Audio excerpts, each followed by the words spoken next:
सभी को praise the Lord. जय मसीह के भाई और बहनों, आइए वचन में जाएंगे। हम देखेंगे ये वचन आज हम लोग मत्ती का पुस्तक अध्याय 18 का हम लोग 15 से आगे देखते जाएंगे। देखिए इस प्रकार यहाँ पर लिखा गया है कि यदि तेरा भाई तेरे विरुद्ध अपराध करे तो जा और अकेले में बातचीत करके उसे समझा। यदि वह तेरी सुने तो तूने अपने भाई को पा लिया। यदि वह न सुने तो 1 या 2 जन को अपना साथ और ले जाके हर एक बात 2 या 3 गवाह के मुंह से निश्चित की जाए। यदि यह उसकी भी न माने तो कलीसिया से कह दे, परंतु यदि वह कलीसिया की भी न माने तो तू उसे अन्य जाति और महसूल लेने वालों जैसा जान। तो भाई और बहनों, हम वचन को देखकर आ रहे हैं कि किस प्रकार परमेश्वर पिता ने जीवित वचन के द्वारा हमें बहुत ज़्यादा शिक्षा को दे रहे हैं। और बाइबल में हर एक वचन को जो दे रहे हैं, हमारे जो प्रतिदिन जो ना हम अपने जीवन को व्यतीत कर रहे हैं, वो हमारे जीवन की हर समय में काम आ रहा है। तो भाई और बहनों, परमेश्वर की ये वचन ऐसा है कि केवल जो क्रिश्चियन लोग हैं या जो परमेश्वर को विश्वास करता है, जो मसीह को जानता है, उन लोगों के लिए नहीं बल्कि सारा मानव जाति के लिए है ये वचन।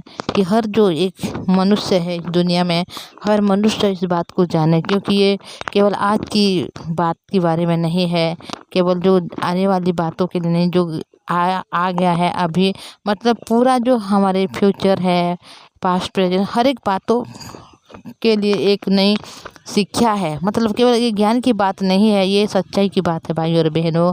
बहुत से ऐसे लोग होते हैं कि ये ज्ञान की बात है बोल के समझते हैं, पर ये ज्ञान की बात नहीं है, ये है आत्मा की बात, ये है हृदय की बात, ये है परमेश्वर की बात। तो भाई और बहनों, ये जो परमेश्वर की बात है, जो यहाँ की बात नहीं बल्कि यहाँ पर जो मनुष्य रहते हुए भी किस प्रकार वो स्वर्ग राज्य में वारिस हो सकता है, किस समय किस करके मतलब अपने हृदय को, मतलब अपने आत्मा को बचा सकता है, इसके बारे में बाइबल हर समय हर पल ये हमें सिखाता है कि हम किस प्रकार इस दुनिया में रहते हुए भी हम परमेश्वर को जानकर, हम परमेश्वर की बात को मानते हुए हम स्वर्ग राज्य की वारिस बन सकते हैं।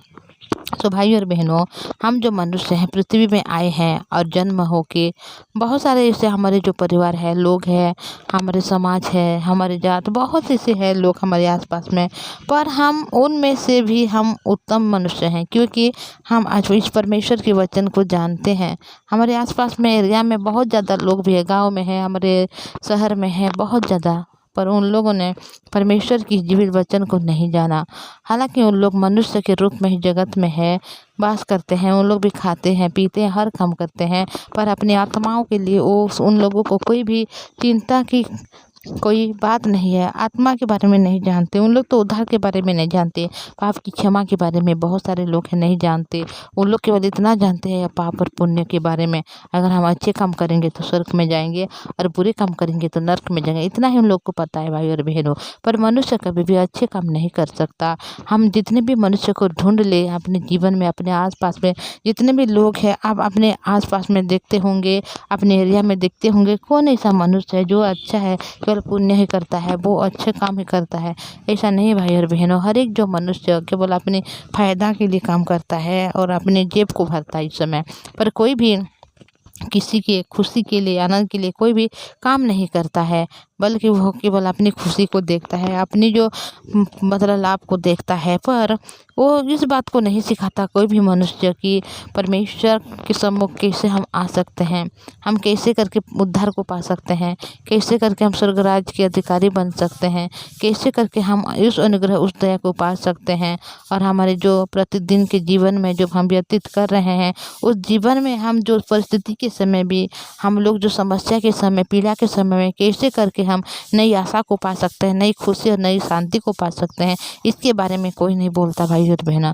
बहुत सारे हैं जो बोलते हैं केवल अपनी लाभ के लिए, पर सच्चाई को कोई भी दर्शाना नहीं चाहता। पर परमेश्वर की जो जीवित वचन है, जिसे हम बाइबल कहते हैं, इसमें हर बात के बारे में वहाँ पर वर्णित किया गया है कि खुशी के समय में हम कितने नई, कैसे करके नई आशा को पा सकते हैं, हम अनंत मृत्यु से कैसे बच सकते हैं, नई जीवन, अनंत जीवन को कैसे पा सकते हैं, रोग से कैसे छुटकारा पा सकते हैं, दुख से कैसे बाहर सकते हैं। ये सारी बातें हमारे जीवन में जो हुआ है उसके बारे में यहाँ पर लिखी हुई है। तो भाई और बहनों, यहाँ पर इस प्रकार लिखा गया है कि यदि तेरा भाई तेरे विरुद्ध अपराध कर रहा है और जो तो अकेले में तू जाके उसके साथ बातचीत कर और उससे समझा। और यदि सुन रहा है तो तू अपने भाई को पा लिया, और यदि वो ना सुने तो मतलब 2 जन को लेकर जा और हर एक 2 जन के गवाह बना और वहाँ पर निश्चित की जाए। और यदि उनकी भी ना माने तो वो कलीसिया के पास जाए, और कलीसिया भी ना की बात ना माने तो उसके महसूल लेने वाला या मतलब अन्य जाति जैसा उसको समझ बोल के यहाँ पर परमेश्वर की वचन कहता है। पर भाई और बहनों, हम जो मनुष्य हैं, ये वचन तो केवल अपने भाई के अपराध अगर कर है तो उसको जाकर बातचीत कर समझा, ये बारे में बताया गया है। पर हम मनुष्य इसी प्रकार हैं, हमारे भाई अपराध ना करते हुए भी हम केवल अपराध करते हो, हमारे भाई को हम तुच्छ समझते हैं, और हम जाकर हम सब हर समय हर पल उनको कैसे करके गिराएंगे, कैसे करके हर एक लोगों के सामने उनके अपमान करेंगे। इस प्रकार हमारी सोच है भाई और बहनों। दुनिया में ऐसे लोग हैं जो भाई भाई, माँ माँ बेटा, बाप बेटा ऐसे हैं भाई, मतलब भाई और बहनों की उन लोग केवल पैसे के लिए, जमीन जायदाद के लिए इतना ज़्यादा गिर गए हैं कि उन लोग भाई भाई को नहीं देख पा रहा है, बहन बहन को नहीं देख पा रहा है, माँ बेटे को नहीं देख रहा है, बेटा बाप को नहीं देख रहा है। बहुत सारे ऐसे हो रहा है कि उन लोगों की मतलब मर्डर भी कर रहे हैं केवल जमीन और जायदाद के लिए, धन के लिए, पैसा के लिए। सो भाई और बहनों, यहाँ पर परमेश्वर की वचन कहता है कि हम उस जो हमारा भाई हमारे विरुद्ध अपराध कर रहे हैं तो हम उसके साथ जाकर बातचीत करते उसे समझाएं। पर इस प्रकार से बहुत बड़ा हो गया है पृथ्वी में कि कोई अपने भाई को क्या समझाएगा। वो तो केवल कैसे करके उसको हम नीचे गिराएंगे, कैसे करके हम लोगों के सामने अपमानित करेंगे, कैसे करके हम लोग मतलब इस जगह में खड़ा करेंगे कि वो कभी ऊंचा उठ नहीं सकता। इस प्रकार हर समय घात करते रहते हैं। तो कोई मनुष्य नहीं अपने भाई के सम्मुख में जाकर बातचीत नहीं करना चाहता, उसको समझाना नहीं चाहता, बल्कि वो इस प्रकार चाहता है कि वो उसका भाई जो है हर समय के लिए वो गिर जाए, कभी ना उठ पाए, ताकि जो उनके घर की जो ज़मीन है, जो जायदाद है, जो पैसे है, जो प्रॉपर्टी है, वो उसकी हो जाए। तो भाई और बहनों, ये परमेश्वर की वचन हर समय हमें ये सिखाती है कि हम कैसे करके हर लोगों के साथ प्रेम से, आनंद के साथ और खुशी के साथ रह सकें, क्योंकि परमेश्वर की जो वचन है उसमें प्रेम झलकता है। परमेश्वर अपने हृदय को प्रकाश करता है कि मनुष्य उनके हृदय के बारे में जाने, क्योंकि मनुष्य इस प्रकार हो गया है कि केवल अपने लाभ से किसी और के दूसरों के लाभ दिखाई भी नहीं देता। चाहे अपने बेटे हो, चाहे अपने भाई हो, चाहे अपने माँ हो, चाहे जो भी हो, कोई भी अपने लाभ के सिवा कुछ और नहीं देखता।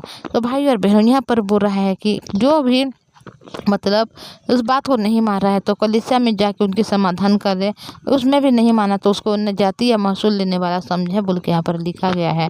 तो भाई और बहनों, जो वचन इसमें लिखा गया है उनसे तो ऑटोमेटिक मनुष्य उनसे ज़्यादा भी अपने शत्रु समझ चुका है अपने भाई को। तो हम तो क्या कह सकते हैं, हमारे आस-पास में हम जब देखते हैं, क्योंकि वचन पहले बहुत दिनों पहले से लिखा गया है, और ये वचन मैं आपको पहले से बोल रही हूँ, उनसे पहले भी आपको पता चल गया होगा कि एक भाई भाई के साथ किस प्रकार रहता है, एक माँ बेटे के साथ कैसे रहता है, एक बेटा बाप के साथ कैसा रहता है। इस दुनिया में कोई भी अपना नहीं है भाई और बहनों, कोई भी नहीं है।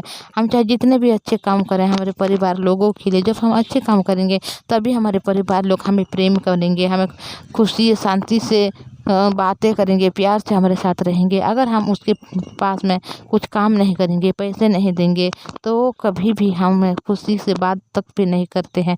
सो भाई और बहनों, बहुत सारे ऐसे लोग हैं, मैं आसपास में समाज में भी देखी हूँ कि जो भी लोग पैसे हैं जिसके पास, तो उसके पीछे सब लोग भागते हैं, और जिसके पास पैसे नहीं, जो कमाता नहीं, घर को कोई चलाता नहीं, उनके तो कोई भी मतलब एक मतलब जीव जो जंतु जो कुत्ता बोलते हैं उनके तो बहुत ज़्यादा इज्जत रहता है, पर मनुष्य की उतना इज्जत नहीं रहता कि वो बिना पैसे हुए अपने परिवार के साथ खुशी से भी नहीं रह सकता। तो भाई और बहनों, इस दुनिया में कोई भी किसी का नहीं है। हालांकि हम आए हैं जगत में, पर अपने परिवार में रहते हैं, अपने मम्मी पापा भाई बहन के साथ रहते हैं, पर वो जो भाई बहन हमारे लिए जितना भी करें वो हमें उद्धार नहीं दे सकते।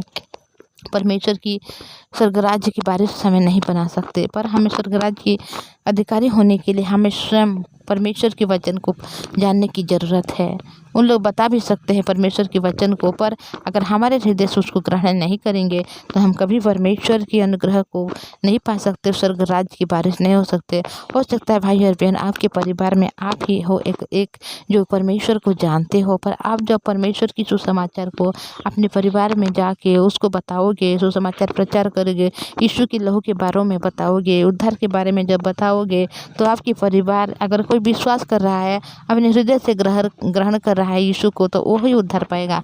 अगर कोई तुच्छ समझेगा आपको, अगर कोई विरोध करेगा तो परमेश्वर को नहीं जान पाएगा भाई और बहनों। इसीलिए इस दुनिया में कोई भी किसी का नहीं है। अगर हमें खुशी, सचमुच में हमें खुशी और शांति चाहिए, उद्धार चाहिए, पापों से छुटकारा चाहिए, तो हम परमेश्वर के वचन को देखें, परमेश्वर के वचन को सुने, परमेश्वर के वचन को हर समय पढ़ें, ताकि हम हर एक अनुग्रह दया को पाते हुए हम स्वर्ग राज्य की भी वारिस बने।